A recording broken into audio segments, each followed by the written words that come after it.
grab my Bible and share for us from 1 John chapter 4.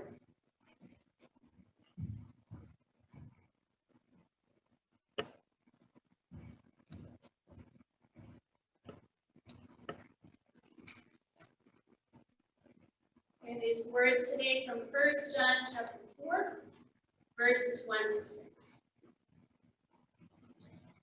Beloved, do not believe every spirit, but test the spirits to see whether they are from God. For many false prophets have gone out into the world. By this you know the Spirit of God. Every spirit that confesses that Jesus Christ has come in the flesh is from God. And every spirit that does not confess Jesus is not from God. And this is the spirit of the Antichrist, of which you have heard that it is coming, and now it is already in the world. Little children, you are from God and have conquered them. For the one who is in you is greater than the one who is in the world. They are from the world, therefore what they say is from the world, and the world listens to them. We are from God. Whoever knows God listens to us, and whoever is not from God does not listen to us.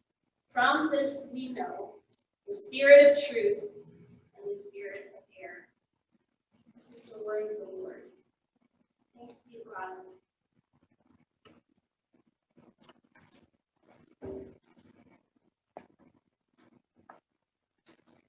I want to share with you a conversation that I had not that long ago. And it was a simple enough conversation. You know, I drive my kids to school every day in our van. We call it the Big Blue Bus because it makes so many trips back and forth.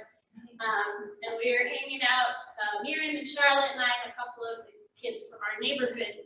And one of the girls had a big birthday coming up. So we just started talking to her about what she was planning to do. And, you know, we wanted to have a chance to celebrate with her at some point. And that's when the conversation took a turn that I wasn't expecting, because it turned out that our friend wasn't planning on celebrating her birthday.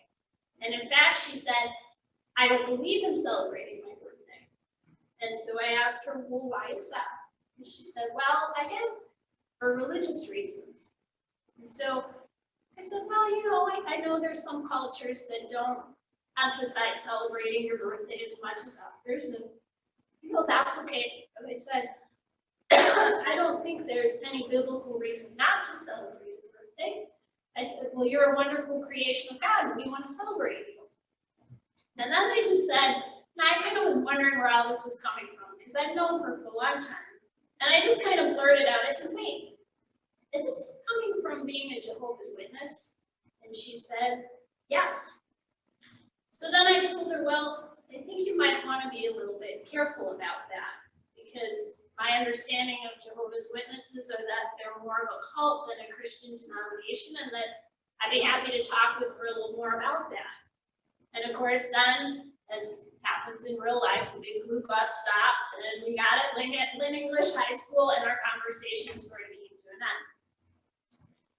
But my friend wasn't done with the conversation for the day, and so later that day I got a text from her with links to jw.org, which is, she wanted me to know more clearly why it was that she wouldn't celebrate her birthday according to what the Jehovah's Witnesses believe. And then she gave me a link to that same website about misconceptions that people think about Jehovah's Witnesses being a cult. She said she really appreciated studying the Bible with them, and it had taken her a long way, and that she also appreciated us wanting to take her out for her birthday, but she made it clear she was not going to participate in any birthday outing. And so I wrote back to her and I said, you know, I'm not really worried about birthdays so much. But then I asked her, said, this is the question I think you need to consider. Who do you say Jesus is? And so we started texting back and forth, and I was encouraging our friend to test the spirits, because I was reminded Jehovah's Witnesses don't believe that Jesus is God. So the truth in John's time is the same as in our own time. There are many false prophets who have gone out into the world, and in fact, wherever we find truth, of course, we're going to find error. And John is very clear about how we should test the spirits, or those who claim to speak under the influence of God's Spirit. By this you know the Spirit of God. Every spirit that confesses that Jesus Christ has come in the flesh is from God. And every spirit that does not confess Jesus is not from God. Sounds pretty simple. And then John gets even more specific when he says, well, his congregation should just listen to him and the other apostles. He says, whoever knows God listens to us. But from this we know the spirit of truth and the spirit of error.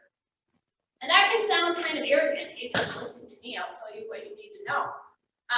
But we need to remember what John told us at the beginning of his letter. Remember, this is the guy who was declaring what he had heard, what he had seen with his own eyes, what he had looked at and he had touched concerning Jesus. He was an eyewitness to all that Jesus had done. And so if you want to know whether someone possesses the truth about Jesus, you need to know whether this teacher believes that Jesus is the Christ, the Son of God, and is also human. And you need to know whether the teaching is in line with what eyewitnesses to Jesus' ministry say, like John. In our time, truth can seem kind of elusive. People are okay talking about what's true for you or what's true for me, but they're not too excited about talking about the truth with a capital T.